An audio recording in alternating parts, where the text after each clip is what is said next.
के समक्ष श्रीमद् पद वाक्य प्रमाण पारावारीण वेद मार्ग प्रतिष्ठापनाचार्य निखिल दर्शन समन्वयाचार्य सनातन वैदिक धर्म प्रतिष्ठापन सत संप्रदाय परमाचार्य भक्ति योग रसावतार भगवद अनंत श्री विभूषित जगत गुरु 1008 स्वामी श्री कृपालु महाप्रभु का राधाष्टमी के उपलक्ष्य में वेद वेदांत सम्मत सार गर्भित प्रवचन प्रारंभ होने जा रहा है। सभी निवेदन है कि आप लोग एकाग्र चित्त होकर सुने एवं लाभ उठाएं। मैं श्री आचार्य चरणों में विनम्र निवेदन करती हूँ कि वह अपना प्रवचन प्रारंभ करें।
चंद्रिका वितरण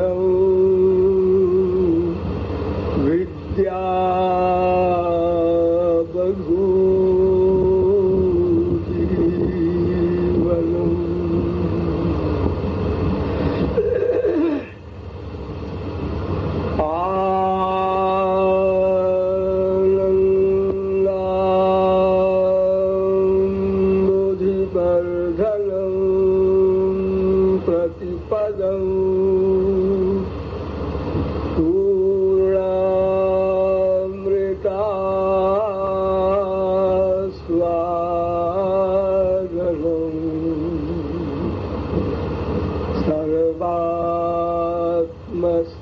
फलं परं विजयते श्री कृष्ण संकीर्तनम्।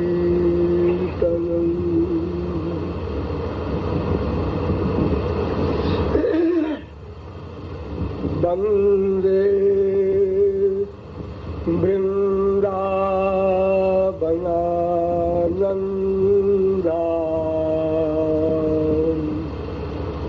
राधिका परमेश्वरी।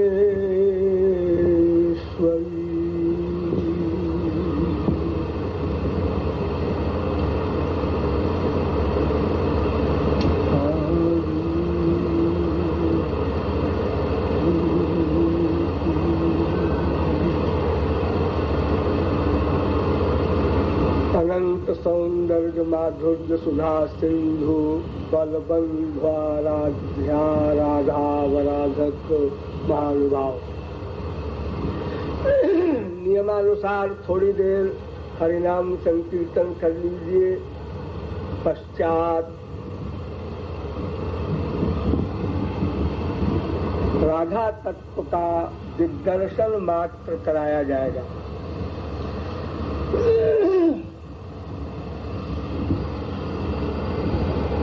भज गिरिराज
अलबेली सरकार की।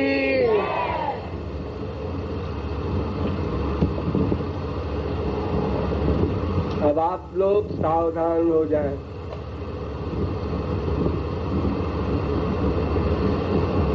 आज राधाष्टमी का पावन पर्व है, अर्थात आज राधा का जन्म दिवस है, बर्थडे है। ये राधा कौन है? इनका बर्थडे हम क्यों मनावें? हम संसार में अपने विशेष संबंधियों का ही बर्थडे मनाते हैं, अपने पुत्र आदि का। आज से 5000 वर्ष पहले कोई राधा नाम का तत्व हमारे संसार में आया था, ऐसा सुनते हैं, किंतु उनका जन्मदिवस क्यों मनावें? उनसे हमारा क्या संबंध है अथवा क्या स्वार्थ है? इन सब विषयों पर थोड़ा थोड़ा विचार करना है।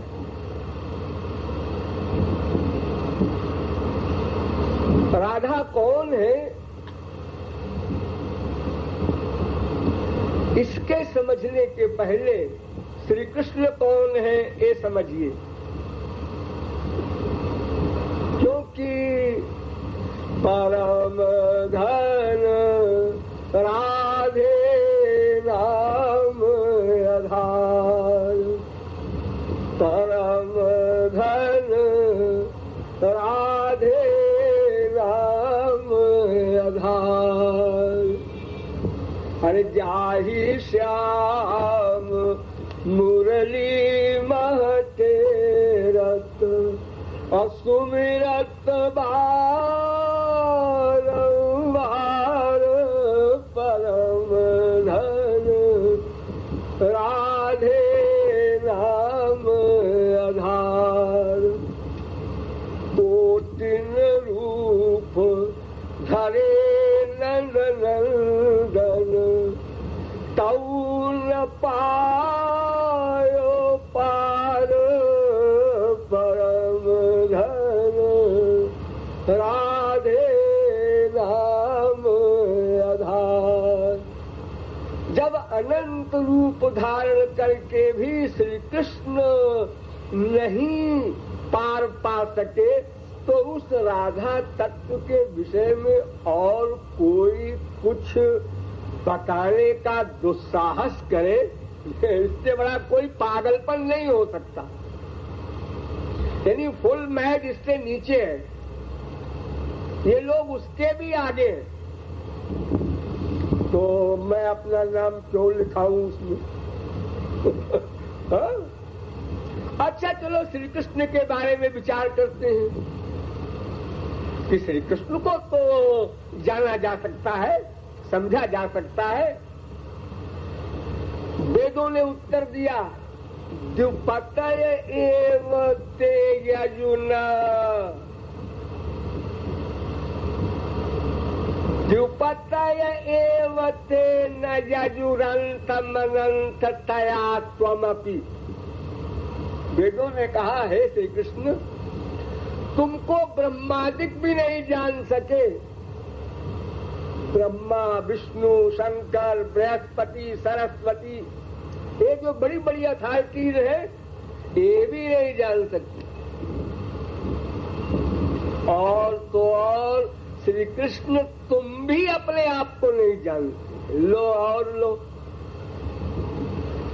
तुम भी नहीं जानते अपने आप को, तो और कौन जानेगा? Complete surrender. क्यों? इसलिए कि तुम्हारी हर चीज अनंत मात्रा की है, तो जो लिमिटेड हो, सीमित हो, उसको कोई नाप सकता है। इस समय तो तुम्हारे पास इंद्रियां भी माइक, मन भी माइक, बुद्धि भी माइक, इसलिए श्री कृष्ण संबंधी चंचुक प्रवेश भी नहीं हो सकता। लेकिन अगर ये दिव्य भी हो जाए इंद्रिय मन बुद्धि, तो भी अनंत होने के कारण उसका अंत नहीं पा सकते। जब अंत है ही नहीं तो पाएंगे कहां से? फिर भी जहां तक बताया जा सकता है और जहां तक जानना आवश्यक है, वहां तक वेदों ने भी बताया, शास्त्रों ने भी बताया, पुराणों ने भी बताया, गीता भागवत रामायण सब आप लोग सुने। ये श्री कृष्ण कौन है?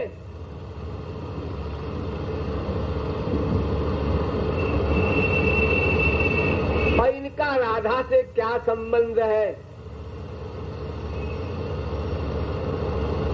पहले ये समझिए।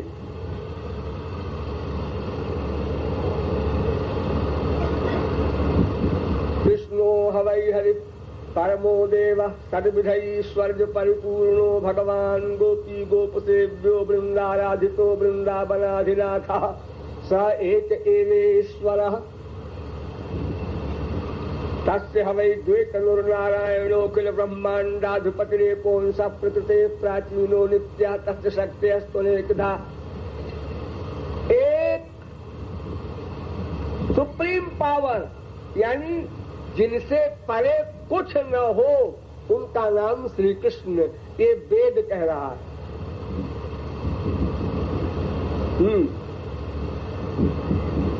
तो ये जो वेद कह रहा है कि जिससे परे कुछ न हो,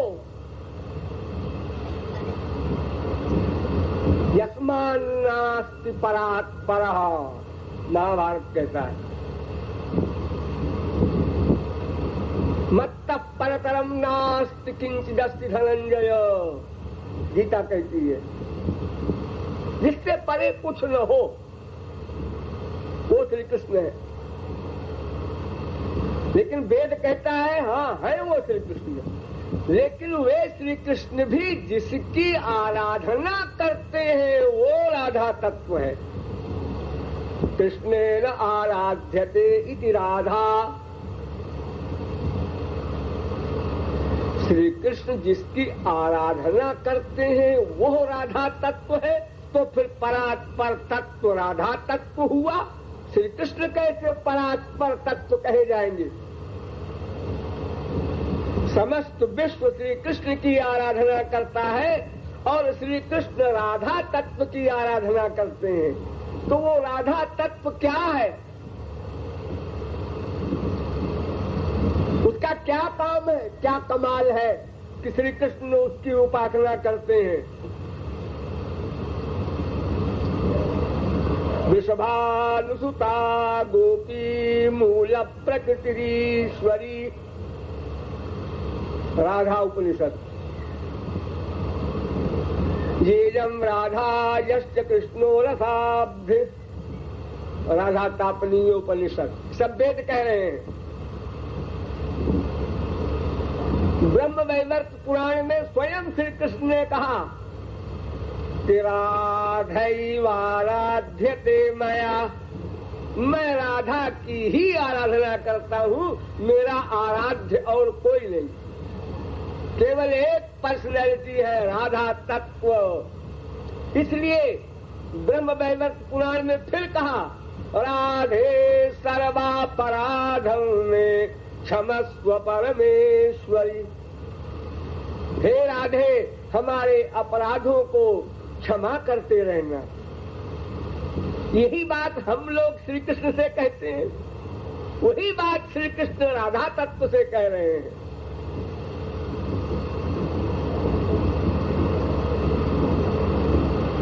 तो जिसकी उपासना श्री कृष्ण करते हैं वो राधा तत्व है क्या?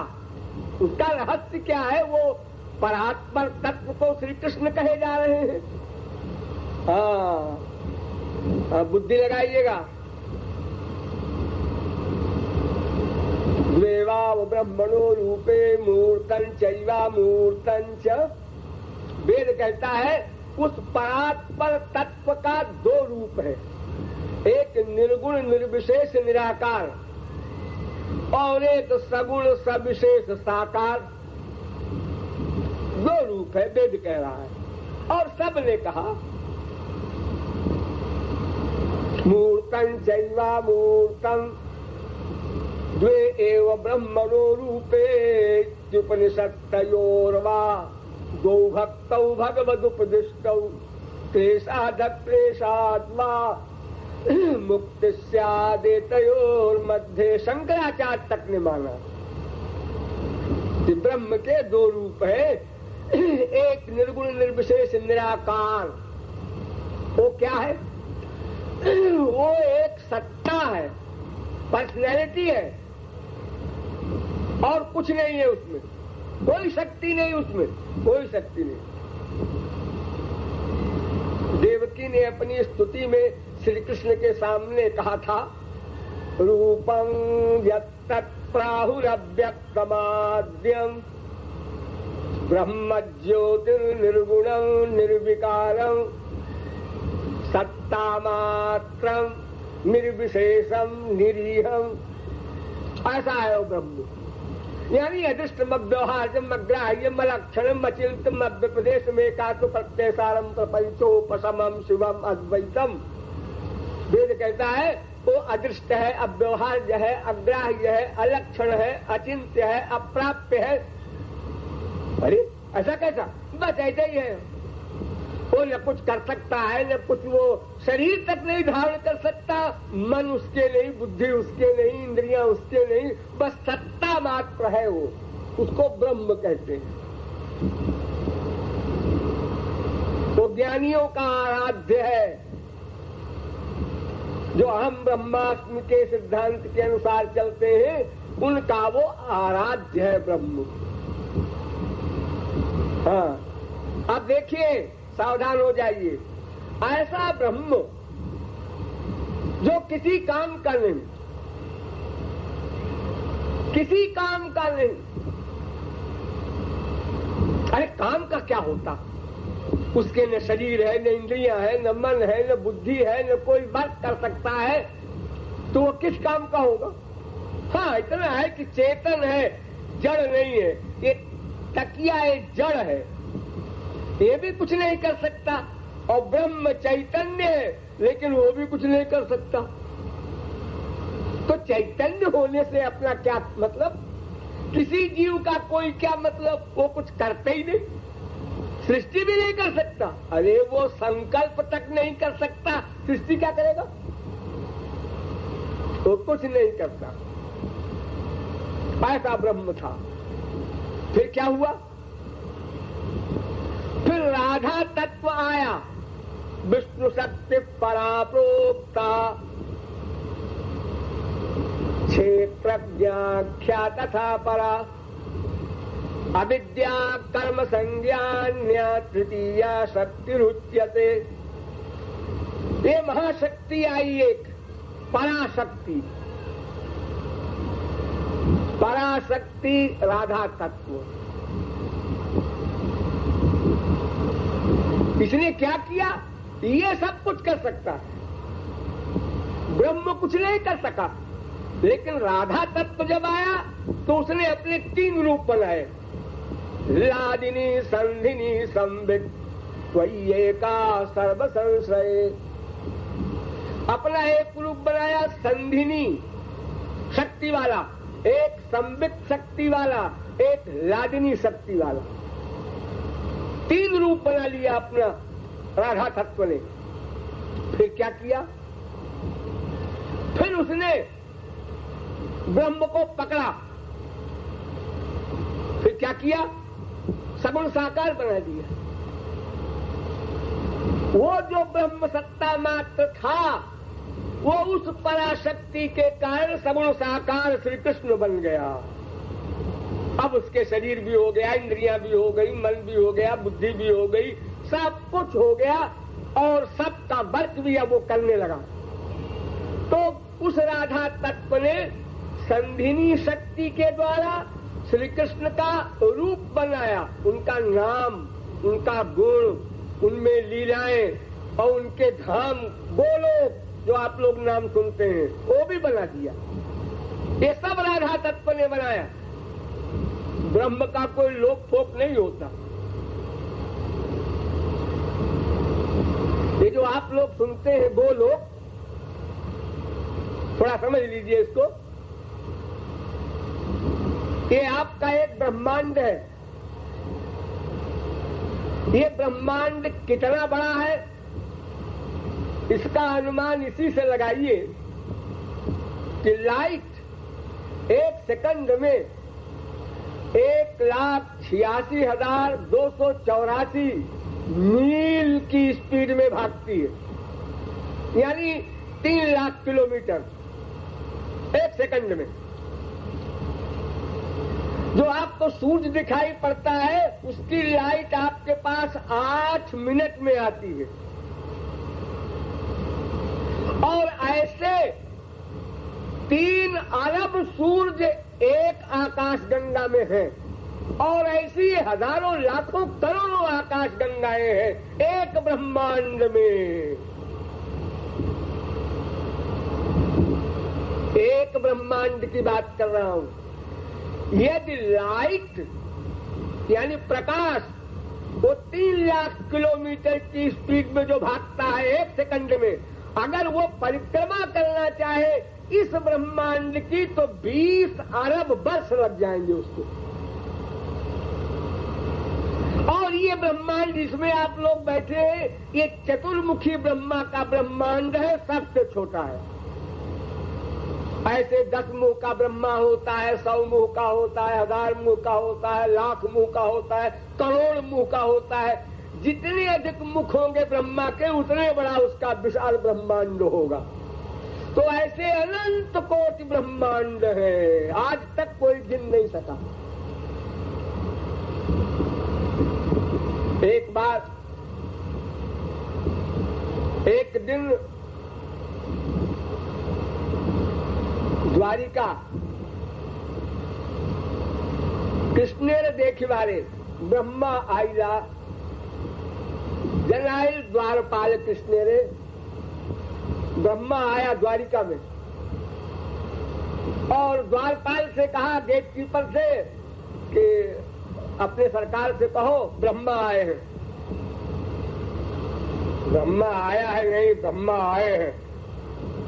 गवर्नर है एक ब्रह्मांड का, जैसे अपने इंडिया में तमाम गवर्नर हैं, हर प्रांत में गवर्नर होते हैं, ऐसे हर ब्रह्मांड में एक ब्रह्मा, एक विष्णु, एक शंकर होता है।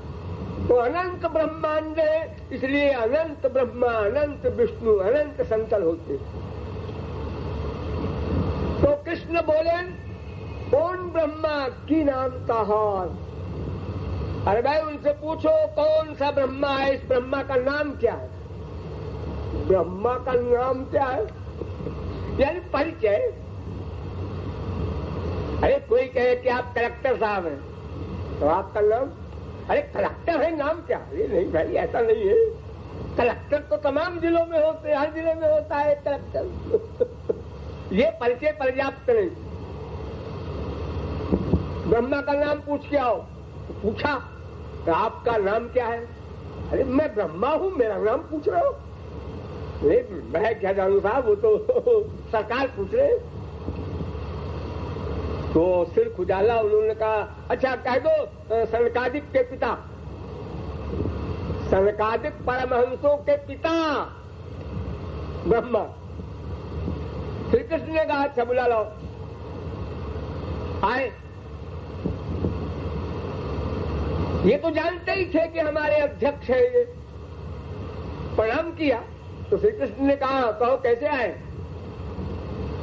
उन्होंने कहा, महाराज ये तो बाद में बताएंगे, पहले ये बताइए कि आपने ये कैसे पूछवाया था कौन ब्रह्मा? एक ब्रह्मांड में एक ही ब्रह्मा तो है, कोई दूसरे को भी नॉमिनेट कर दिया है आपने क्या? ऐसा कैसे हो सकता है? तो श्री कृष्ण ने उसी कमरे में, जिस रूम में बैठे थे श्री कृष्ण, उसी रूम में ब्रह्मा को अनंत ब्रह्मांड दिखाया प्रत्यक्ष। ऐसा नहीं कि आप कल्पना से, एक ब्रह्मा आ रहा है, 1000 मुख का वो आ रहा है, लाख मुख का वो आ, उसी एक कमरे में अनंत ब्रह्मा। सब आके प्रणाम कर रहे हैं। ब्रह्मा खड़ा देख रहा है। चक्कर आ गया ब्रह्मा को और उसने याद किया कि जब श्री कृष्ण छोटे से थे तो मैं एक बार चक्कर खा चुका हूं, कुछ ग्वाल बाल बछड़े हर ले गया था ना, तो फिर गड़बड़ हो रहा है मेरा माथा, कुछ सावधान हो गया। उसने कहा महाराज समझ गया वेरी वेरी सॉरी, क्षमा मांगा उसने। यानी अनंत कोटि ब्रह्मांड का ये माइक लोक है, बस इतना समझो। इसके ऊपर एक विरजा नदी है, कारणारणो उसे कहते हैं, और विरजा भी कहते हैं उसको। वो दिव्य है, उसका जल मेटीरियल नहीं। वहां कोई मायाबद्ध जीव नहीं जा सकता, कोई देवता भी नहीं जा सकता, सूर्य चंद्र कोई नहीं जा सकते वहां कारणारणों में। उसमें परमहंस लोग जाते हैं, जो पूर्ण परमहंस है। उसके ऊपर परव्योम लोक है, वैकुंठ धाम, जिसे आप लोग कहते हैं ना, हमारे पिताजी का वैकुंठ वास हो गया। तो वहां है वैकुंठ, वहां माया वाया जाने का सवाल ही नहीं। न यत्र सत्वं न रजस्तमश्च न वै विकारो न महान् प्रधानम् परं पदं वैष्णवमामनन्ति यद्गत्वा न निवर्तन्ते तद्धाम परमं मम।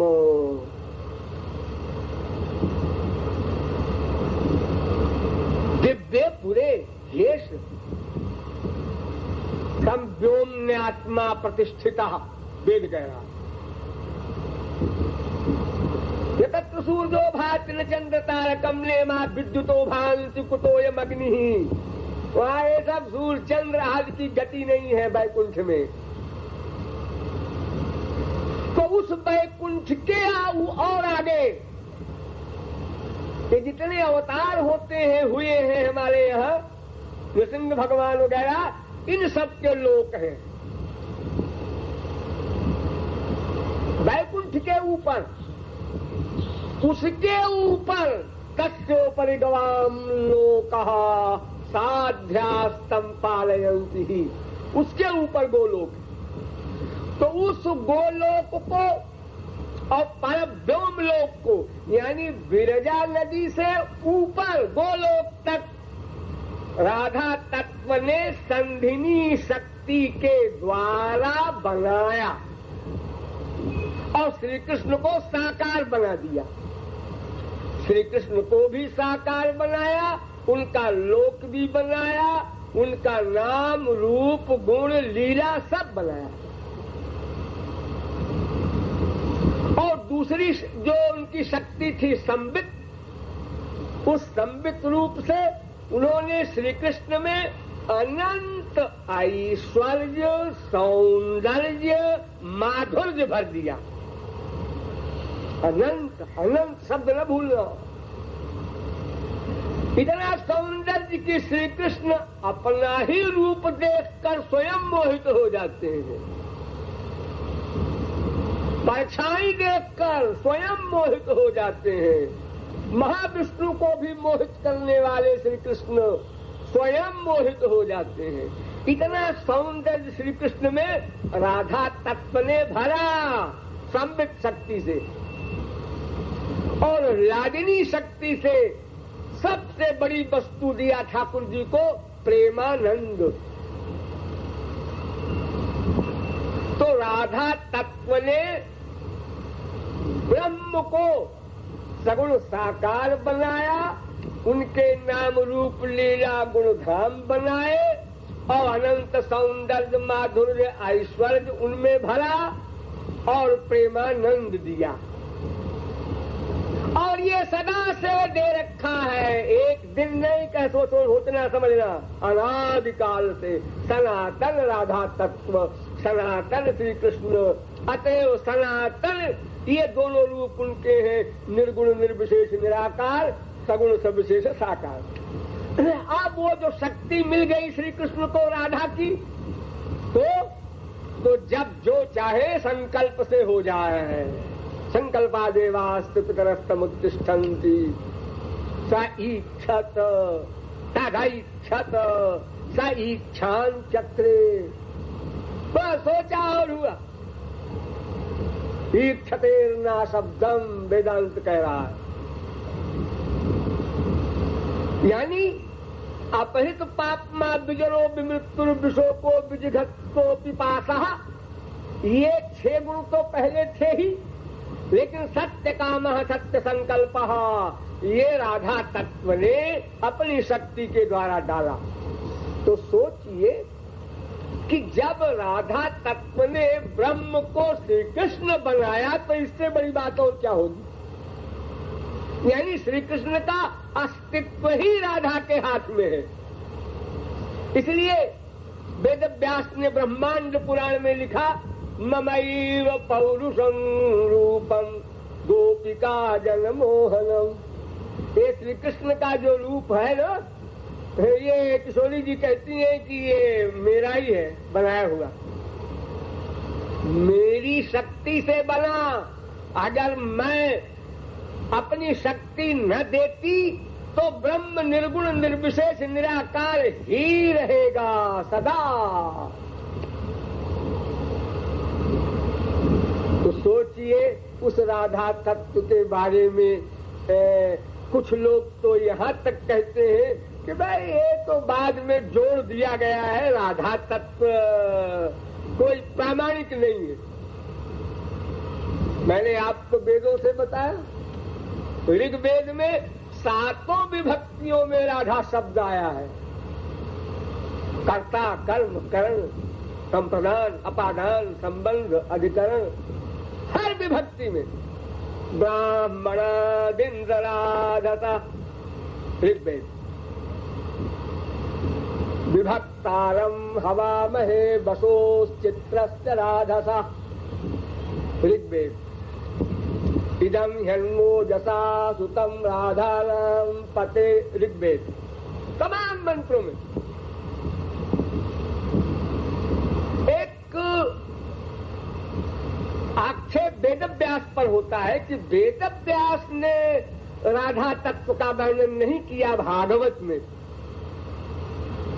भागवत ग्रंथ में राधा शब्द का, राधा तत्व का निरूपण नहीं किया गया है। इसलिए लगता है कि राधा तत्व बाद में जोड़ा है लोगों ने। ऐसा नहीं सोचिए, मैंने अभी बताया ब्रह्मांड पुराण वेद व्यास ने बनाया, ब्रह्म वैवर्त पुराण वेद व्यास ने बनाया, और एक नहीं पद्म पुराण लीजिए, यथा राधा प्रिया विष्णु, पद्म पुराण है। आदि पुराण लीजिए, तत्रातिराधिका सस्वत। देवी भागवत पुराण ले लीजिए, राधुनोति सकलान कामान तस्मात् राधेति कीर्तिता। अनेक पुराणों में राधा तत्व का वर्णन है। यथा त्वंच तथा हंच भेदो हिनावयोर ध्रुवम, ब्रह्म वैवर्त पुराण। सत्वम तत्वम परत्वंच तत्वत्रयमहं किल त्रितत्वरूपिणी राधा सा मम वल्लभा। त्रितत्वरूपिणी सापि राधिका मम वल्लभा। बृहद गौतमीय तंत्र। ये अनेक ग्रंथों में वेद व्यास ने राधा तत्व का वर्णन किया है, तो फिर आप कैसे कहते हैं कि राधा तत्व को वेद व्यास नहीं मानते थे। अच्छा चलिए हम आपको भागवत में बताते हैं राधा तत्व का निरूपण। कान खोलकर सुनिएगा। कामयामः एतस्य श्रीमत्पादरजश्रियः कुच कुंकुम गंधाढ्यं मूर्ध्ना बोधुं गदाभृता। दशम स्कंध के 83वें अध्याय का 42वां श्लोक पढ़ लेना जाके भागवत। द्वारिका की रानियां कह रही है श्री कृष्ण से कि मैं आपके उन चरणों को चाहती हूं जिन चरणों में राधा के वक्षस्थल का कुमकुम लगा हो। यहां श्री शब्द का प्रयोग किया। अगर कोई कहे कि श्री माने लक्ष्मी भी होता है तो श्री यहां रुक्मिणी के लिए कहा है, तो रुक्मिणी के लिए वहां की पटरानियां नहीं कह सकती, वो तो प्राप्त है रुक्मिणी रोज। ये तो कह रही है कामया मह, हम ये कामना करते हैं महाराज। इसका मतलब राधा के वक्षस्थल के द्वारा लगा हुआ चरण के निचले भाग में कुमकुम को हम मूढ़ना बोधुम। ये विश्वनाथ चक्रवर्ती ने अपने सारार्थ दर्शनी भाष्य में ये अर्थ किया है, अकाट्य अर्थ। दूसरा, क्षिप्त चित्ता प्रमदा रमापते तास्ता विशेषता जुहुस्तदात्मिका। दशम स्कंद के 30वें अध्याय का दूसरा श्लोक। यानी जब श्री कृष्ण महाराज से गायब हो गए थे तो गोपियां उस समय विलाप कर रही थी और श्री कृष्ण की लीलाओं का अनुकरण कर रही थी। कोई पूतना बन गई, किसी ने गिरिराज का रूप धारण कर लिया। ये एक्टिंग नहीं, समाधि में भावावेश क्लास के प्रेम में ये सब हो रहा था। अलौकिक जगत है वो। तो यहाँ पर कहा है रमा पते स्ता विचेष्टा। रमापति के उन क्रियाओं का अनुकरण कर रही थी वो प्रेम बिरबला गोपियां जो लीलाएं पहले वे कर चुके हैं। तो रमापति महाविष्णु ने तो कोई लीला की नहीं, वो तो लीला कर ही नहीं सकते। उनके यहाँ न परिकर है न लीला है वैकुंठ में।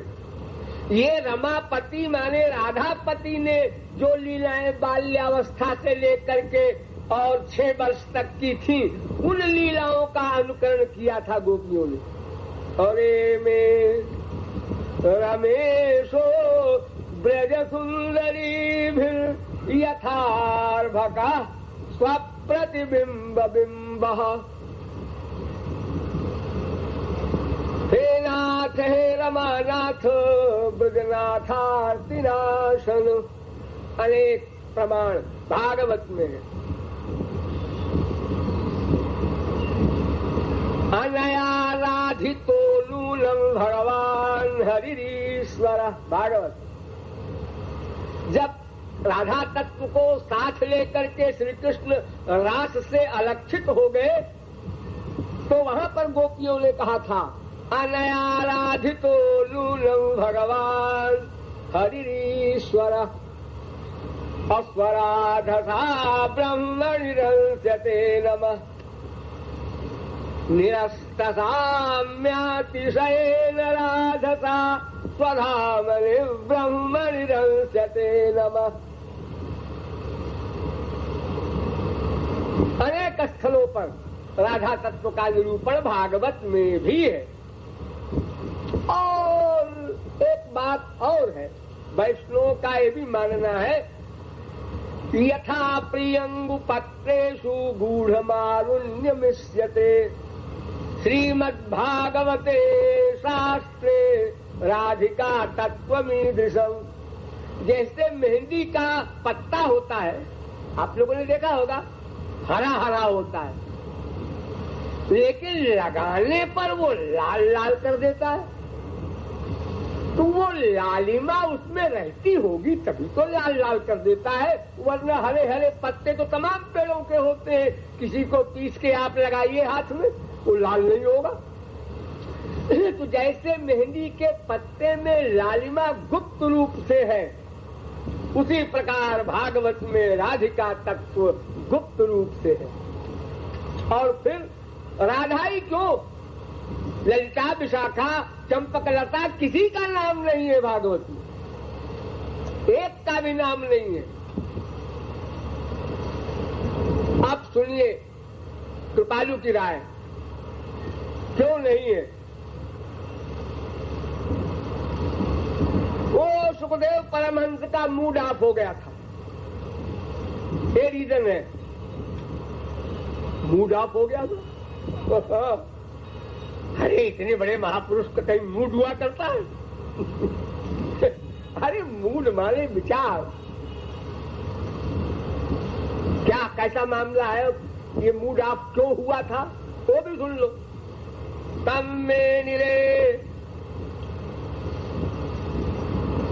बला मूढ़ा सैनम चानुव्रतम रहा, भागवत में लिखा। सुखदेव परमहंस बता रहे थे परीक्षित को कि वे गोपियां बड़ी मूर्ख थी, वे पढ़ी लिखी लठ गंवार,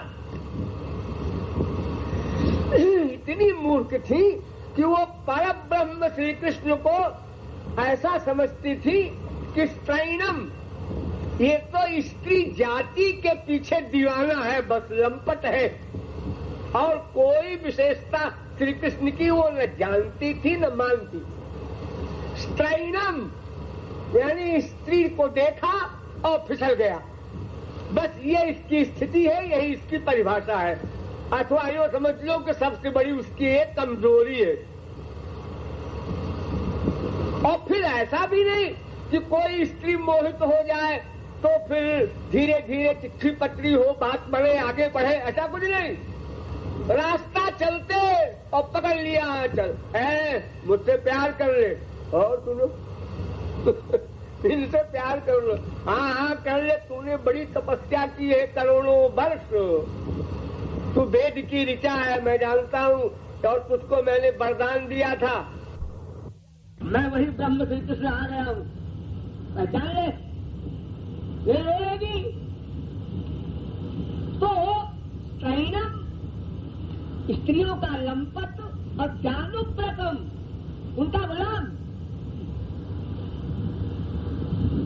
तो उड़ीसा में एक कीर्तन होता है, गौरांग महाप्रभु का वो बताया हुआ, कामिनी रसिया रमणी रंका गो काही गोरे मुरारी फुंका, कामिनी रसिया यानी स्त्रियों का रसिया और रमणी रंग का सुंदर लड़की देखा कि वहाँ रंग भिखारी बन गया।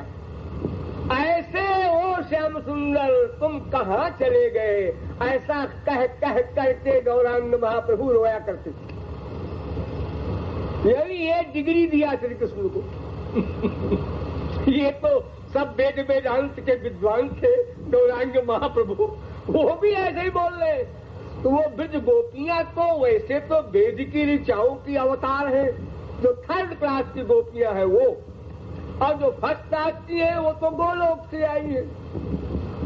लेकिन सुखदेव परमहंस कहते हैं कि भाई वो गोपियां जो थी मूढ़ा, बड़ी मूर्ख थी, और वो परम ब्रह्म श्री कृष्ण को स्त्रैणम चानुव्रतम ऐसा मानती थी। और तमेव परमात्मानं जार बुद्ध्या संगता, और उन श्री कृष्ण को उन लोगों ने जार भाव से प्यार किया। यानी भगवान तो क्या, महात्मा क्या, कुछ नहीं, एक संसारी जैसे कोई लड़की किसी लड़के में आसक्त हो जाए, इस प्रकार के प्यार को जार पति कहते हैं। घर में पति है और दूसरे पति से प्यार कर रही है, इसको जार कहते हैं संस्कृत में।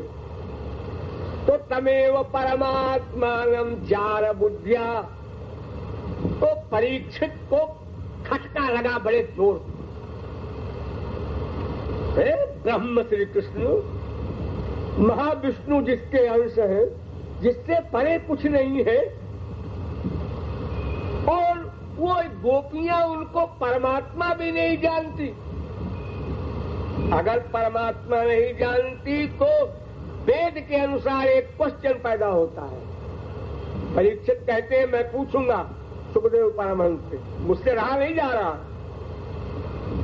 उन्होंने कहा मुनि महाराज हमारा एक प्रश्न है यहीं पर, इसी प्रकरण में।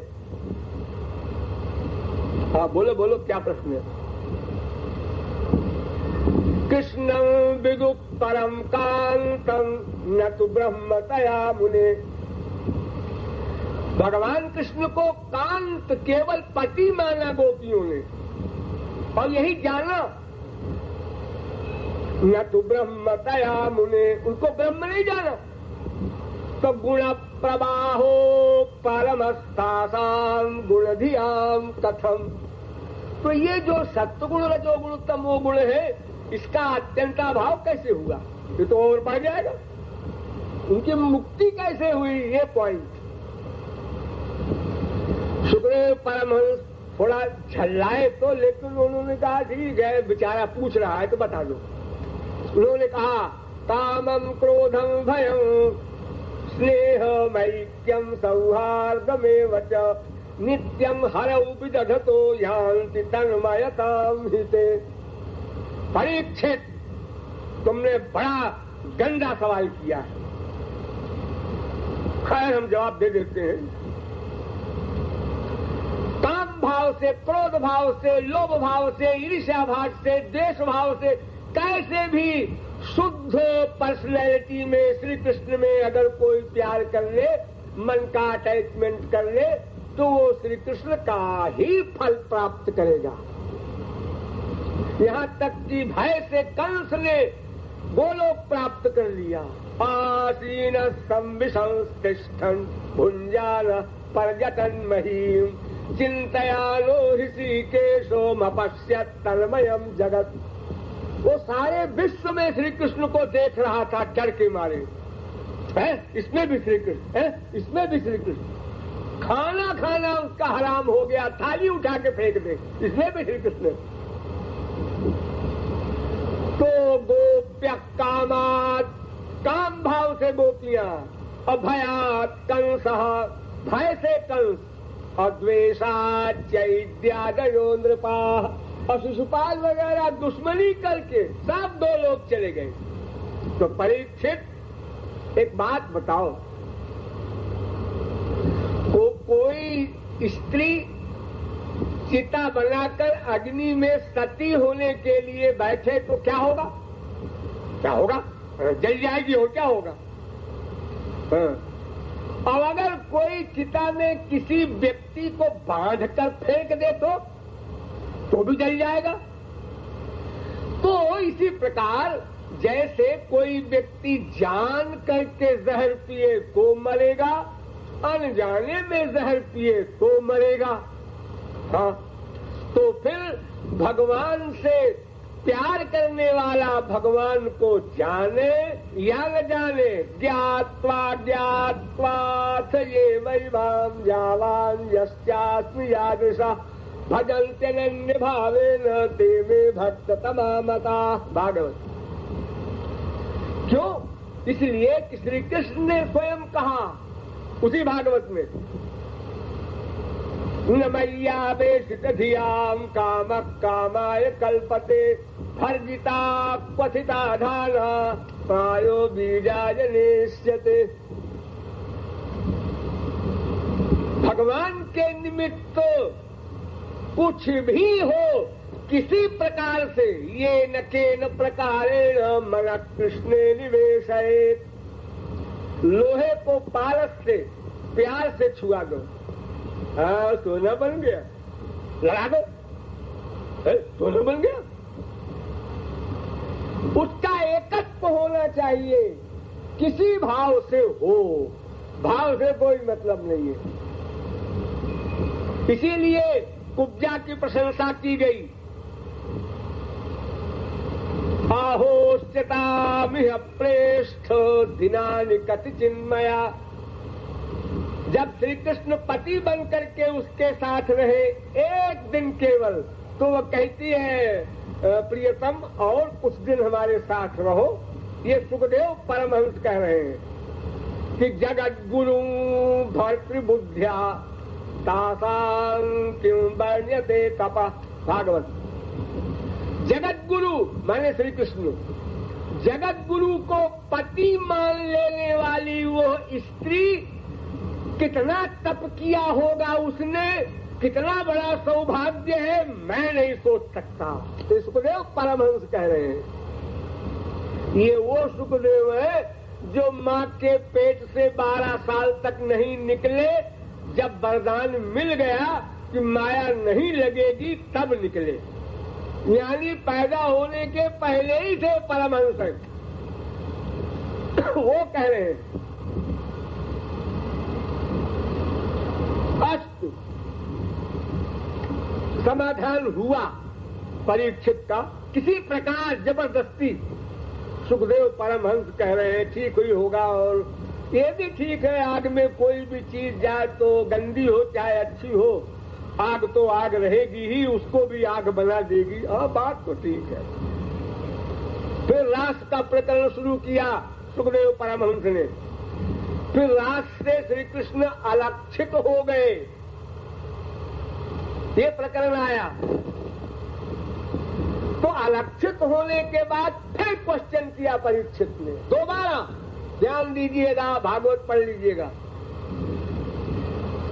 क्या क्वेश्चन किया?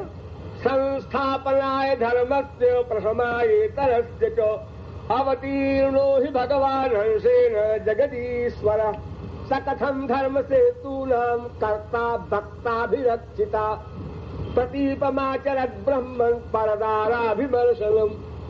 अब की बड़ा भयानक सवाल किया। उन्होंने कहा महाराज वेद बनाने वाले श्री कृष्ण, हाँ, वेद से जानने योग्य भी वही श्री कृष्ण, हाँ, और वेद को जानने वाले भी वही श्री कृष्ण, हाँ, और वेद की रक्षा के लिए अवतार लेने वाले भी श्री कृष्ण, हाँ हाँ सब ठीक है।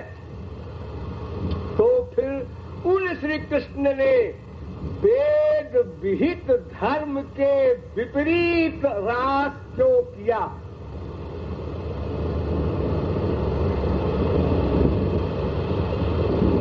क्यों किया रास?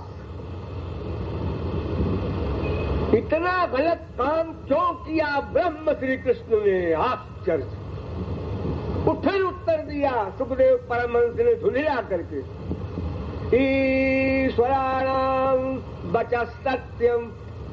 देखो परीक्षित, महापुरुष और भगवान के वचन मानो, उनकी आज्ञा मानो, उनके कार्य मत देखो।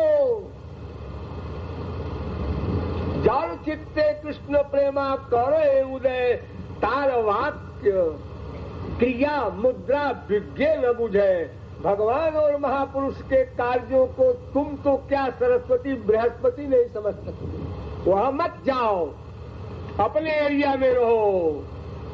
तुम्हारी बुद्धि से जो परे है वहां बुद्धि मत लगाओ। क्यों कि धर्म व्यतिक्रमो दृष्टो ईश्वराणां च साहतम तेजीयसाम न दोषाय बन्ने सर्वभुजो यथा। देखो अग्नि सब कुछ खा जाती है, जिसको भी अग्नि से मिलना हो मिल ले, वो किसी को एतराज नहीं करती और सबको अग्नि बना देती है।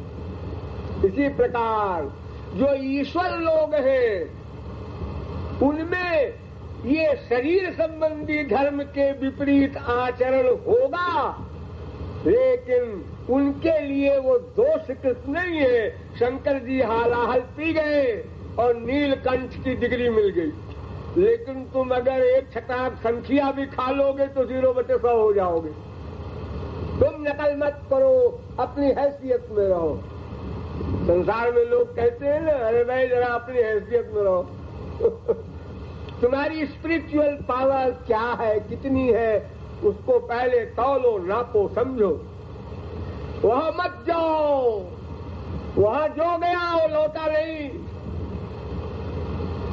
आप लोग पढ़ते हैं रामायण गीता भागवत, जिन जिन को ऐसे चक्कर लगे हैं तो उनको बड़े बड़े भगवान शंकर तक ने कह दिया कि महामोह उपजाउर तोरे मिटई न बेगी कहे खग मोरे। अस्तु अनेक प्रकार से समझाया, समाधान किया, लेकिन ध्यान दीजिए यहीं पर उन्होंने रास का प्रकरण ही बंद कर दिया कि ये राजा रहा बहुत दिन परीक्षित, तो इसका दिमाग खराब हो गया है, तो राजसी प्रकृति का हो गया है, हमें तो इसका उद्धार करना है उस तक्षक सांप से, इसलिए अब इसको रासवास की बात सुनाना बेकार है। वहीं पर उन्होंने समाप्त कर, ये अधिकारी नहीं है। संसार में अगर कोई अधिकारी न हो तो उसके आगे वो बात सुनाई नहीं जाती। सुनाते सुनाते सुनाते हम आप लोगों के सामने प्रवचन देते हैं तो हम नोट करते रहते हैं कि आप लोग समझ रहे हैं कि नहीं। अगर गहराई में हम ले जा रहे हैं और आप नहीं समझ रहे हैं तो हम भी वही काट देते हैं कि बिना वजह आपका खोपड़ा भंजन हो और आप समझे ही नहीं, तो इसलिए डीप फिलॉसफी हम क्यों बोले। तो सुखदेव परमहंस ने वही काट दिया, तो न राधा का नाम न ललिता विशाखा का नाम किसी का नाम नहीं आया, तो प्रकरण ही कट गया वहीं से। अस्तु, मुझे इतना कहना है कि भागवत में भी राधा तत्व है, गुप्त भी है, प्रकट भी है, फिर उन्हीं वेद व्यास के बनाए हुए पद्म पुराण, देवी भागवत पुराण, मत्स्य पुराण, आदि पुराण, ब्रह्म वैवर्त पुराण आदि में तो तमाम विस्तार से राधा तत्व का वर्णन है, लीलाएं हैं, गर्ग संहिता आदि में है। इसलिए कुछ भोले भाले लोग जो ऐसी बातें करते हैं तो आप लोग उस पर ध्यान न दें, अथवा उनको मेरे पास भेज दें। हाँ, तो अब आप समझ गए, राधा तत्व और श्री कृष्ण तत्व दो नहीं है। राधा तत्व शक्ति, श्री कृष्ण शक्तिमान। तो शक्तिमान शक्ति के अंदर में रहता है, शक्ति का उपासक होता है। ये शंकराचार्य जो हुए 2500 वर्ष पहले ये शक्ति को नहीं मानते थे। तो एक बार एक काश्मीर गए शास्त्रार्थ करने एक विद्वान से, तो इनको पेचिश हो गई। 3-4 दिन इनको इतनी पेचिश हुई कि चक्कर आने लगा।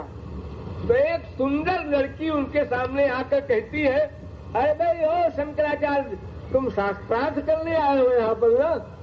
तो बड़ी मुश्किल में बोले हाँ। तो फिर बैठ जाओ, हो जाए हमारा तुम्हारा शास्त्रार्थ। तो शंकराचार्य ने कहा कि अरे देवी माफ करो, इस समय तो मैं बोल भी नहीं सकता, ये मेरा हाल हो गया है, इतनी पेचिश हो रही है 4 दिन से, मेरे में शक्ति नहीं है बोलने की।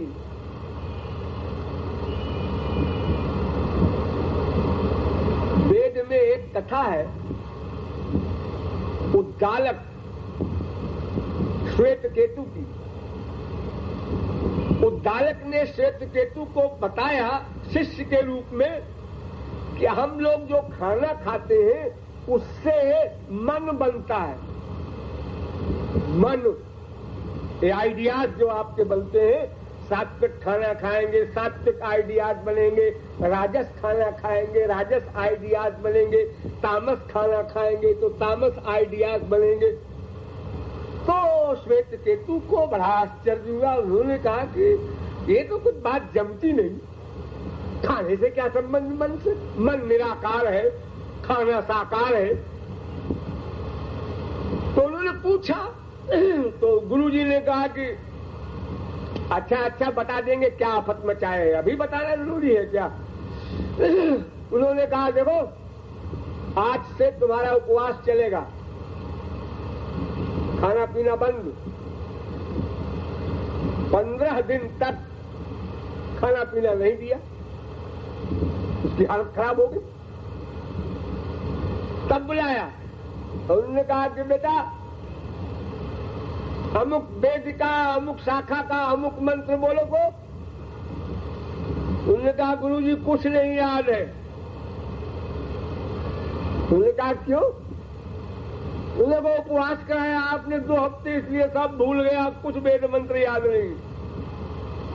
उन्होंने कहा अच्छा आश्चर्य, आजा भाई इन्हें खिलाओ पिलाओ, कुछ रस दो, मौसमी का फल दो।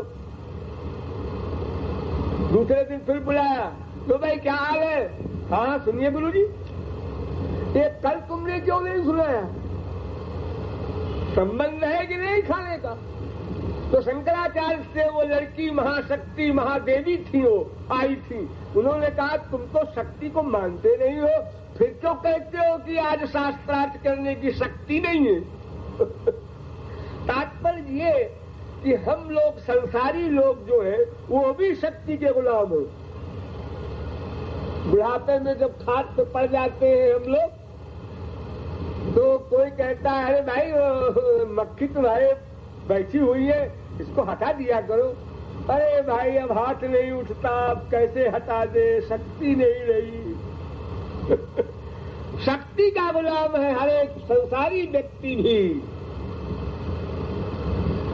अरे साहब एक दिन वो था जब मेरी जवानी थी कि मैं अगर मुक्का मार दूं तो दीवार टूट जाए। ऐसे गप्पे लोग बड़ी बड़ी करते हैं ना।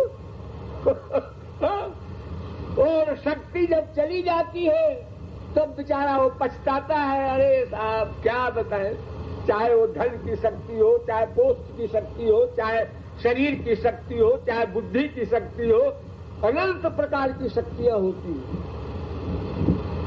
तो राधा तत्व शक्ति रूप है, समस्त शक्तियों की हेड राधा। उनके अंदर में लक्षश कमलादास्य पद्म पुराण, करोड़ों कमलाएं नौकरानी है उनकी, और उन कमला की नौकरानी फिर एक ब्रह्मांड की अनंत कमलाएं, फिर उनके उपासक अनंत कोटि स्वर्ग के देवता लोग, फिर उन देवताओं के उपासक अनंत ब्रह्मांड के मनुष्य लोग। वहां है राधा तत्व। तो वास्तव में राधा कृष्ण दोनों एक हैं, दो नाम हैं। ध्यान दीजिए, आपने आग देखा है? आग, हाँ, आग की शक्ति क्या है? जलाने की। तो आग और जलाना ये दो है क्या? क्या आग से जलाना कोई अलग कर सकता है? क्या जलाने की शक्ति मिटा करके आग की कोई पर्सनैलिटी रह सकती है? फिर आग ही नहीं कहलाएगी वो। अगर जलाने की क्रिया निकाल दी जाए आग से, तो आग कहाँ? फिर तो वो कोयला हो जाएगा, मिट्टी हो जाएगा। जैसे कोई लोहा गर्म है, आग है उसमें, आपने छुआ, जल गए, और 10 घंटे बाद लोहे को छुआ, कुछ तो नहीं है इसमें, कहाँ आ गए? वो आग चली गई। लेकिन आग नाम की वस्तु में दाहकत्व शक्ति है, वो आग से अलग नहीं हो सकती। जैसे दूध में सफेदी, तो आग की जलाने की शक्ति आग से अलग नहीं हो सकती, ऐसे ही भगवान श्री कृष्ण की शक्ति शक्तिमान भगवान से पृथक नहीं हो सकती। दोनों का नित्य एकत्व है। इसलिए श्री कृष्ण ने एक बार कहा, देहस्तेहम त्वमपि च ममासीति तावत् प्रमादः, प्राणस्तेहम त्वमपि च ममासीति तावत् प्रलापः, त्वं मे तेषामहमपि च तत् बाधितं साधु राधे, नो युक्तौ नौ प्रणय विषये युष्मदस्मत् प्रयोगः। तुम मेरी शरीर हो या मैं तुम्हारा शरीर हूं, तुम मेरी आत्मा हो या मैं तुम्हारी आत्मा हूं, ये कहना भी बकवास। तुम मेरी प्राण हो या मैं तुम्हारा प्राण हूं, ये भी कहना बकवास। तुम मेरी हो मैं तुम्हारा हूं, ये भी कहना बकवास। तो फिर क्या कहा जाए?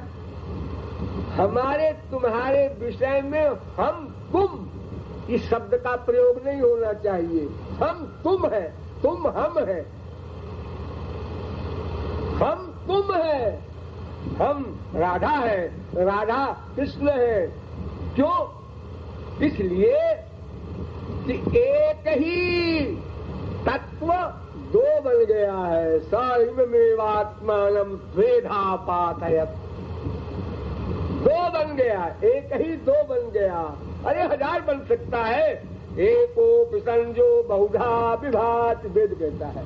बहुमूर्त्यैक मूर्तिकम, भागवत कहती है।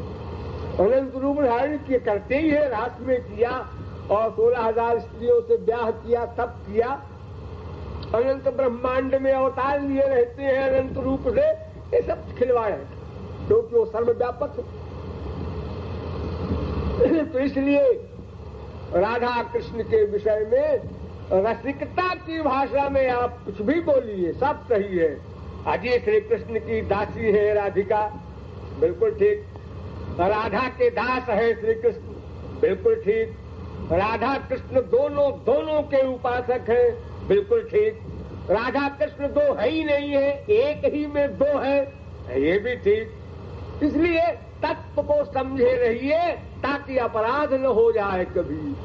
रसिक लोग बहुत प्रकार की बातें करते हैं। नारद जी ने कहा, जरा उनकी बात सुनिए, आपको हंसी आएगी। नारद जी ने कहा भाई राधा तत्व बड़ा है। अच्छा बड़ा? अरे दो तत्व है ही नहीं, जब तो बड़ा छोटा क्या होता?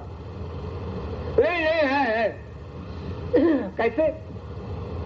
नारद पांचरात्र में उन्होंने कहा, श्री कृष्णो जगताम तातो जगन्माता च राधिका। सारे अनंत ब्रह्मांड के पिता श्री कृष्ण हैं और अनंत ब्रह्मांड की माता राधिका है। अच्छा ठीक है, मान लिया भाई। शक्ति शक्तिमान है, उनको हम माता पिता कहते। तो सुनो फिर इसके आगे, पितु शतगुणा माता वंद्या पूज्या गरीयसी। पिता से सैकड़ों गुना ऊंचा स्थान माँ का माना है वेदों ने, शास्त्रों ने, पुराणों ने। ये सन्यासी जो हो जाते हैं, ये दंड कमंडल लेके चलते हैं, आप लोगों ने देखे होंगे। ये सर्वत त्यागी कहलाते हैं, लेकिन अपनी माँ को प्रणाम करने का इनके लिए भी कानून है। गुरु को प्रणाम करो, अपनी माँ को प्रणाम करो, फिजिकल माँ को, जो जगन मिथ्या कहते हैं। तो नारद जी कहते हैं पिता से सैकड़ों गुना ऊंचा स्थान माँ का है, इसलिए राधिका का स्थान ऊंचा है। ठीक है, ऐसे मान लीजिए। लेकिन ऐसी दुर्भावना ना आने पावे, श्री कृष्ण कोई और है, राधा कोई और है और उनसे ऊंचा स्थान है, उनका नीचा है। ये सब लीला जगत में सब कुछ हुआ करता है। अरे राधा कृष्ण की तो कौन कहे, भक्त और भगवान के विषय में इतनी बड़ी बड़ी बातें हैं कि आश्चर्य में पड़ जाए जीव। यशोदा मैया की गोद में जाने के लिए ब्रह्म जमीन पर लौटता हुआ रो रहा है। श्री कृष्ण नारद जी पहुंच गए, उन्होंने देखा कि ये स्त्री एक है और एक छोटा सा बच्चा है, और स्त्री की गोद में जाने को बच्चा रो रहा है, और हमको ये बताया गया है कि भगवान का अवतार हो गया है। तो भगवान की गोद में जाने के लिए जीव रोता है, तब इस हिसाब से ये स्त्री भगवान होगी और जो रो रहा है जीव होगा। लेकिन अवतार लिया है अगर, तो एकदम से वो भगवान इतना बड़ा कैसे हो गया? मैया यशोदा तो बूढ़ी हो रही थी, तो बुढ़ापे में हुए थे श्री कृष्ण, समझ में नहीं आया बेचारों को। तो कहते हैं किं ब्रूमस्त्वां यशोदे कति कति सुकृत क्षेत्र वृंदादि पूर्वं गत्वा कीदृग्विधानैः कति कति सुकृतान्यर्जितानि त्वयैव नो शत्रो न स्वयंभूर् न च मदन रिपुर्जस्य लेभे प्रसादं तत्पूर्णं ब्रह्म भूमौ विलुठति विलपत् क्रोधमारोढुकामं। ब्रह्मा विष्णु शंकर की समाधि में जो नहीं जाता वो मैया तेरी गोद में जाने के लिए रो रहा है और तू कहती है जा जा खेल, छुट्टी नहीं है मुझे, दिन भर लगा रहेगा गोद में, अनोखा यही लाला है। ये डांट लगा रही मैया। बताओ यहाँ तो राधा की बात नहीं है, फिर भी इतनी बड़ी बात हो रही है, जीव का इतना बड़ा स्थान ऊंचा कर दिया गया है, तो वहां तो कोई झगड़ा ही नहीं। अतएव राधा की उपासना करो केवल, और श्री कृष्ण उसके अंतर्गत मान लो वो भी ठीक, या श्री कृष्ण की उपासना करो राधा को उनके अंदर मानो ये भी ठीक, अथवा राधा कृष्ण दोनों को साथ रख के उपासना करो वो भी ठीक।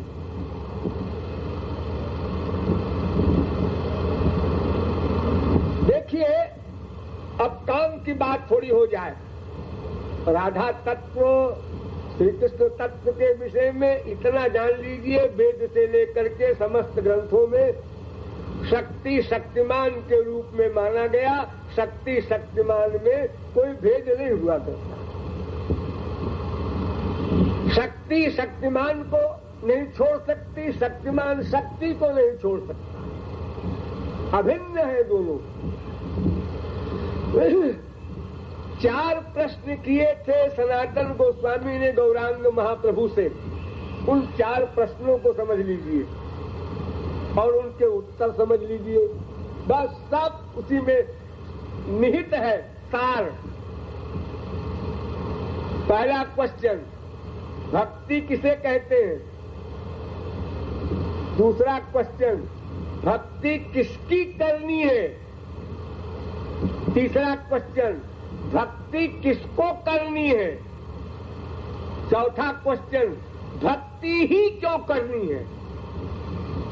ये 4 प्रश्न किए। तो पहला प्रश्न तो बड़ा सीधा सीधा है, भक्ति किसे कहते हैं? वेद व्यास ने इसकी परिभाषा लिखी है, भजैत्येष वै धातु सेवायाम परिकीर्तिता तस्मात् सेवा बुधैः प्रोक्ता भक्ति साधन भूयसी। भक्ति शब्द का अर्थ ही होता है संस्कृत में सेवा।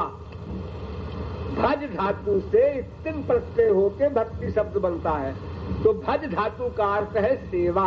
भज सेवायाम, तो भक्ति माने सेवा। ठीक, तो भक्ति माने सेवा है, तो किसकी भक्ति करनी चाहिए? जो अपना हो उसकी भक्ति करनी चाहिए। जो अपना हो।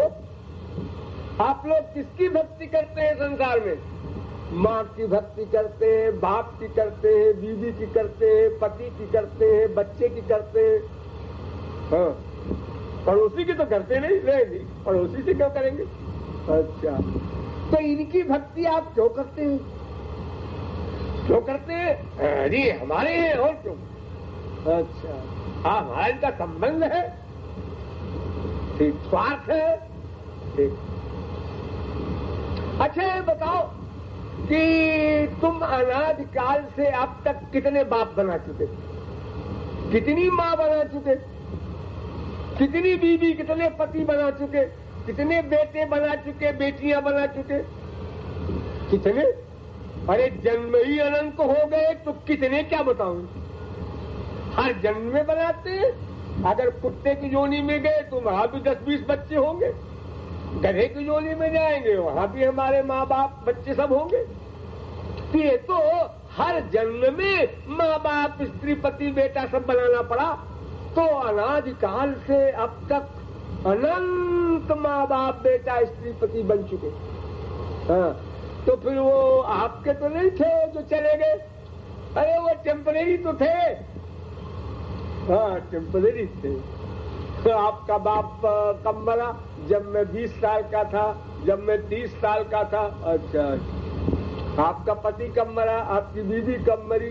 अरे कोई तो आगे पीछे मरेंगे, सब इकट्ठा तो मरेंगे नहीं। हाँ। और मरने के बाद इकट्ठा भी अगर मार दो सबको, तो भी वो अपने कर्म के अनुसार जाएगा, वो अपने कर्म के अनुसार जाएगा। तो वहाँ ये नहीं चलेगा कि पिताजी हम भी चल रहे हैं ठहरो। तो ये हमारा जो संबंध है संसारी माँ बाप बेटा स्त्री पति का क्षणिक है, प्लस स्वार्थ युक्त है। जितने दिन का है उसमें भी गड़बड़ है। अगर हमने पिता की बात नहीं माना तो पिता कहता है बेटा 1 पाई नहीं दूंगा, ट्रस्ट में दान कर दूंगा, समझे? लो, अरे आप मेरे बाप है, ऐसा कैसे कर रहे हैं? तो तुम हमारी बात क्यों नहीं मानते? मैं बीमार पड़ा हूं और तुम मटर गश्ती कर रहे हो, तुम्हें कोई परवाह नहीं, न दवा की न डॉक्टर की। तो पिताजी आपका भोग है, अपना भोगिए, मैं क्यों परेशान हूं? अच्छी बात है, ठीक है, मैं तो भोगूंगा ही, लेकिन जो कुछ मेरी प्रॉपर्टी है वो तुमको नहीं मिलेगी तो तुम भी भोगोगे बेटे। हाँ, जो आशा लगाए बैठे हो। ये देखो खटपट हो गई। जब तक जिंदा है बाप उसके पहले, अरे दिन में 10 बार होती है मियाँ बीवी में, आप लोगों को अनुभव है। वो कच्चा चिट्ठा मैं क्यों बताऊं? जरा स्वार्थ गड़बड़ हुआ कि खटपट स्वार्थ सिद्ध हुआ, बस प्यार हो गया। तो ऐसा संबंध जो हमारा है संसार का, टेम्परेरी भी है, वो भी नहीं है एक दिन का भी निश्चित। लेकिन श्री कृष्ण का हमारा संबंध तो जीवात्मा परमात्मा का है। हम शरीर तो है नहीं, ये शरीर हमारा है, हम शरीर नहीं। शरीर नश्वर है, हम नश्वर नहीं। हम श्री कृष्ण के अंश हैं। और जिस जिस योनि में हम सदा जहाँ जहाँ गए, सदा श्री कृष्ण हमारे साथ रहे। द्वादपर्णा सयुजा सखाया, वेद कहता है। एक क्षण को उन्होंने साथ नहीं छोड़ा हमारा। ऐसे हमारे साथी है। और हितैषी कितने हैं ये तो हम सोच ही नहीं सकते। माँ के पेट में हमारा शरीर बन गया, बाप ने बनाया है। अरे बाप को माँ को क्या पता शरीर कैसे बनता है? किसी से पूछो तो ये कैसे बनता है, वनरे बन जाता है, वे क्या मालूम कैसे बनता है। और पैदा होते ही माँ के स्तन से दूध निकल आया। और पहले तो नहीं निकलता था। हाँ, पहले नहीं थी वो, पहले आवश्यकता नहीं थी। तो भगवान ने किया होगा कि आप लोगों ने कोई कमाल किया है, किसी डॉक्टर से कराया है कोई कमाल दवा खा के? नहीं जी, ये तो नेचुरल ऐसे ही है। ऊपर वाला है कि नीचे वाला है कुछ बात ऐसी। हाँ, यानी एक एक क्षण के हमारे लिए सब वो प्रबंध कर रहा है, देखभाल कर रहा है, हमारे पिछले अच्छे कर्मों का फल दे रहा है बिना हमारे मांगे।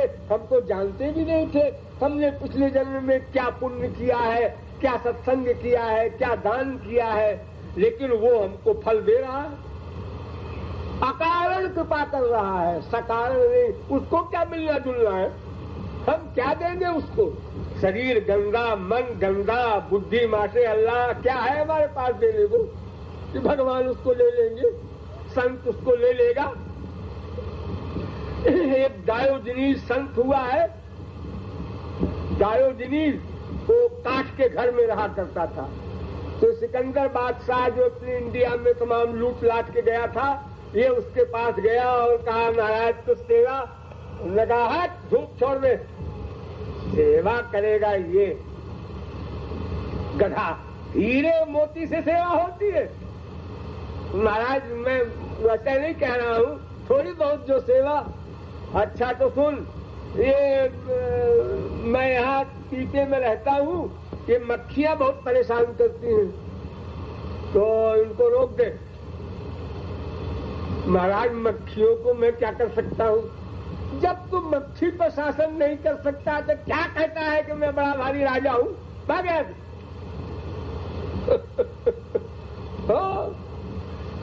ये सेवा हुआ तो बड़ी पावर वाला छोटी पावर वाले की सेवा करता है, छोटी पावर वाला बड़ी पावर वाले की क्या सेवा करेगा? फिर दिव्य भगवान की सेवा, ये मटेरियल मैन, इसका हर सामान गंदा, डर्टी, माइट, नश्वर। तो भक्ति किसकी करनी है, इस दूसरे प्रश्न के उत्तर में गौरांग महाप्रभु ने कहा कि भक्ति उसकी करनी है जिसकी भक्ति करने के बाद कुछ भी करना शेष न हो। तो वो सुप्रीम पावर अद्वैत ज्ञान तत्व श्री कृष्ण ही है। उनकी भक्ति करने से सबकी भक्ति मान ली जाती है। ध्यान दो इस पॉइंट पर। यथा तरो मूल निषेचनेन कृप्यन्ति तत्स्कन्ध भुजोपशाखा प्राणोपहाराच्च यथेन्द्रियाणां तथैव सर्वान्धनमच्युतेज्या। जैसे पेड़ की जड़ में पानी छोड़ दो तो उसके तन, शाखा, उपशाखा, पत्र, पुष्प, फल सब में जल पहुंच जाएगा। उसी प्रकार अगर श्री कृष्ण की भक्ति किसी ने कर ली, ये नार्चितो हरिस्तेन तर्पितानि जगन्त्यपि रज्यन्ते जन्तवस्तत्र स्थावरा जंगमा अपि। उसको अलग अलग उपासना नहीं करना है, देवी देवता इनकी उनकी, ऐसा कुछ नहीं, केवल श्री कृष्ण की भक्ति कर लो, सबकी भक्ति मान ली गई। ठीक। अच्छा ये बताओ भक्ति किसको करनी है? किसको करनी है? अरे जिसको आवश्यकता है उसको करनी है। अरे किसको बताओ ना।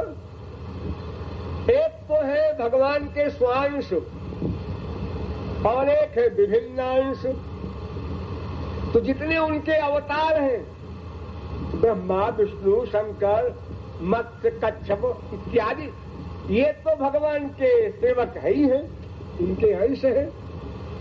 और विभिन्नांश जो है उनमें भी कुछ नित्य मुक्त जीव हैं, वो भी सेवा कर ही रहे हैं गोलोक में, पार्षद बने हुए हैं। अब एक ही बच्चे जो मायाबद्ध हैं, उनको भक्ति करनी है क्योंकि उनको सेवा प्राप्त करना है। पहले सेव्य को प्राप्त करो, तब फिर सेव्य की सेवा प्राप्त करो। यानी मायाबद्ध मनुष्यों को ही भक्ति करनी है। ठीक है। अच्छा भक्ति ही क्यों करनी है? और कोई मार्ग नहीं है क्या? देखो किसी भी निर्णय के लिए 5 प्रकार होता है। 5 प्रकार से उपाय निर्णय होता है।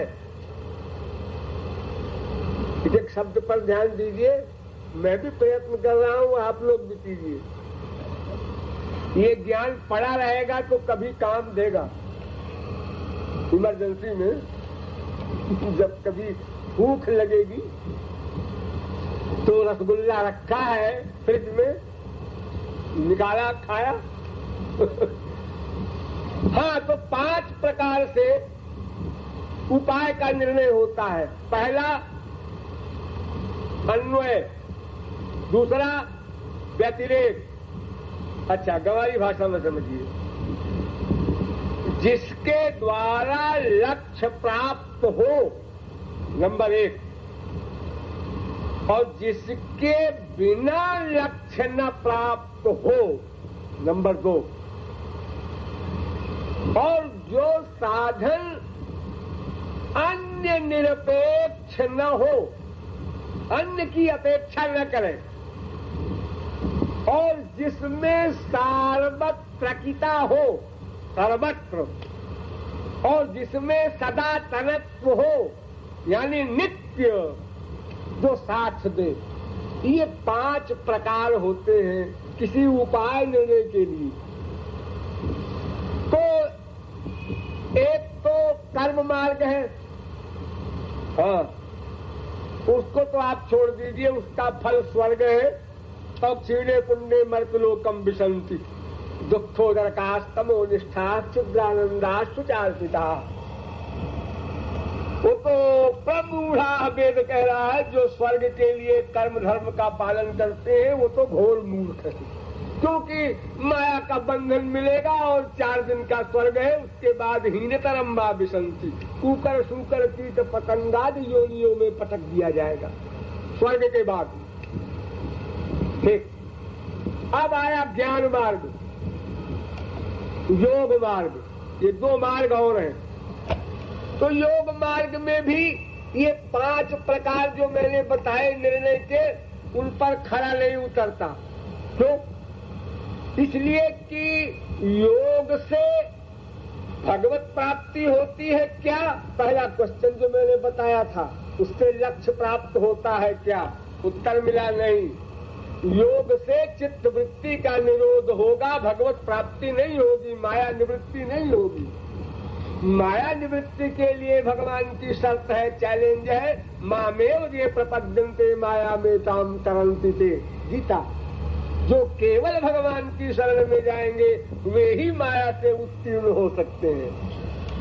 दूसरा पॉइंट भी नहीं चलेगा कि जिसके बिना लक्ष्य न मिले, तो योग के से लक्ष्य ही नहीं मिलना है, तो उसके बिना लक्ष्य मिलने का सवाल ही नहीं। भक्ति से लक्ष्य मिलता ही है, और सार्वत सकिता भी नहीं है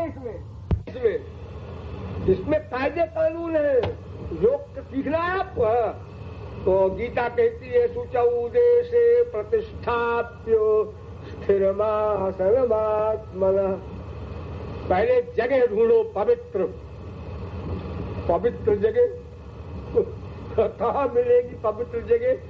आज जहाँ मंदिर बना है, पहले कभी स्मशान घाट रहा, वही बड़ी मुश्किल है। और फिर उसके बाद मन पे कंट्रोल करो, ये करो वो करो, तमाम अष्टांग योग है। आप तो सुन के घबरा जाए, करना तो बहुत दूर की बात।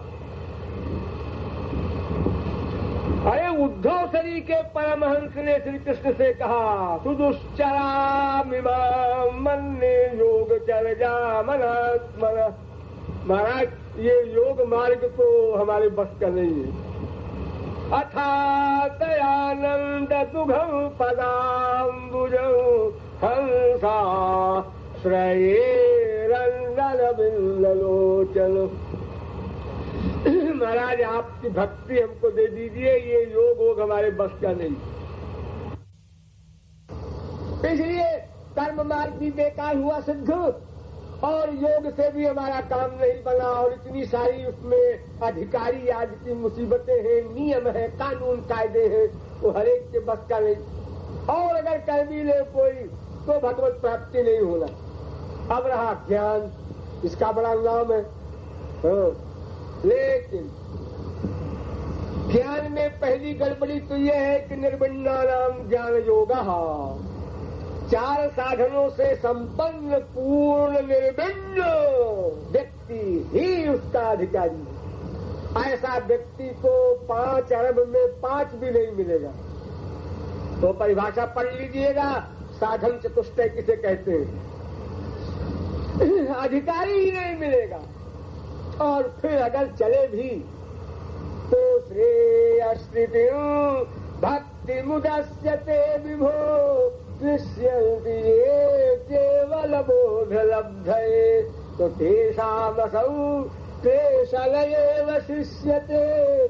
उनको विचारों को बस वही कष्ट ही मिलेगा, परिणाम में माया निवृत्ति या भगवत प्राप्ति का सवाल ही नहीं।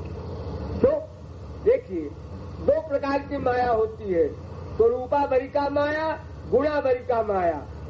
तो ज्ञानी लोग तत्त्वमसि तत्त्वमसि तत्त्वमसि का चिंतन करते करते अहम ब्रह्मास्मि यहाँ तक पहुँचते हैं।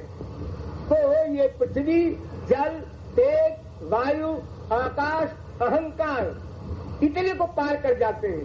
उसके आगे महान प्रकृति, ये 2 आवरण रह जाते हैं। उनका उद्भेदन कोई विश्व में ज्ञानी नहीं कर सका। वो भक्ति से उसका भेदन होता है, यानी गुणावरी का माया का अत्यंता भाव भक्ति के द्वारा ही होगा। इसलिए वो ज्ञानी भी लटका रहेगा बीच में। अगर किसी प्रकार वो मार्ग में चले, अधिकारी बने, कहत कठिन समुझत कठिन साधन कठिन विवेक होई गुणाक्षर न्याय जो पुण्य प्रत्युह अनेक ज्ञान का पंथ कृपाण की धारा परत खगेश न लागई बारा हे जड़ काम धेनु गिर त्यागी खोजत आक पिरही पय लागी। तो इसलिए हम ज्ञान मार्ग के द्वारा भी हमारा काम नहीं बना और कठिनता इतनी अधिक कि अगर कोई उधर जाए भी तो आरोही कृच्छेण परम पदम ततः पतंत्यधो नादृत युष्मदंघ्रया। वो इतनी ऊंचाई पर जाकर के अहंकार का भेदन करने के बाद भी उसका पतन हो जाएगा। जल भरत तरीके परमहंस को हिरण बनना पड़ा, एक हिरण में आसक्ति हो गई थी। तो ज्ञान से भी काम नहीं बना, योग से भी काम नहीं बना, कर्म से भी काम नहीं बना। इसलिए भक्ति रे वैनम नयति भक्ति रे वैनम पश्चित वेद कहता है, भक्त्या हमें कया ग्राह्या। भागवत कहती है भक्त्या त्वनन्या शक्यो। गीता कहती है विनिश्चितं बदामि ते नान्यथा बचांसि मे हरिं नरा भजन्ति येति दुस्तरं तरन्ति ते अमय बारी मथे बरु होई घृत सिकता ते बरु तेल लेकिन बिनु हरि भजन न भवतरिय ये सिद्धांत अपेल। तृषा जाई बरु मृग जल पाना बरु जामहि शश शीश विशाल। कोई भी असंभव बात संभव हो जाए, लेकिन भक्ति के बिना माया निवृत्ति नहीं हो सकती। माया निवृत्ति नहीं होगी तो भगवत प्राप्ति क्या होगी, और भगवत प्राप्ति नहीं होगी तो भक्ति कैसे होगी, वो सेवा कहाँ मिलेगी, सब बात बिगड़ जाएगी। इसलिए हमको राधा कृष्ण की भक्ति प्राप्त करने के लिए अन्य किसी मार्ग का अवलंबन नहीं लेना है। सीधे सीधे जैसे तुरंत का पैदा हुआ बच्चा केवल रो देता है, भूख लगी रो दिया, पेट में दर्द हुआ रो दिया, जो भी उसकी डिमांड है वो सब के लिए एक ही फार्मूला है, रो दिया।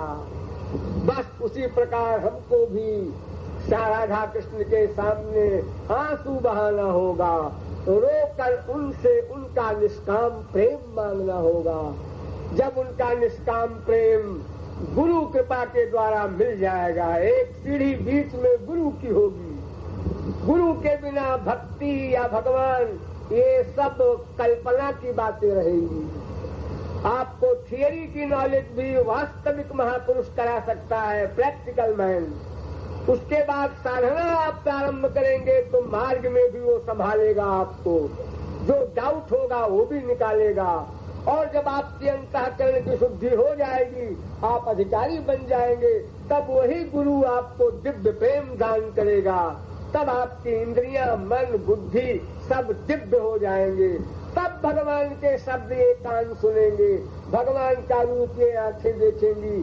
अन्यथा इंद्रिय, मन, बुद्धि प्राकृत है, इनसे भगवान का ग्रहण असंभव है। इसीलिए ज्ञानी का चिंतन भी प्राकृत होता है, क्योंकि वो भक्ति रहित है, और भक्ति रहित पर स्वरूप शक्ति की कृपा नहीं होगी, इसलिए इंद्रिय, मन, बुद्धि दिव्य नहीं होंगे। इस प्रकार साधना करने से हम अधिकारी बनकर गुरु द्वारा वो दिव्य प्रेम प्राप्त कर भगवत सेवा के अधिकारी बन जाएंगे, तब राधाष्टमी मनाना हमारा सफल होगा। शेष फिर कभी। बोलिए वृंदावन बिहारी लाल की। बोलिए जगत गुरु श्री कृपालु जी महाराज की।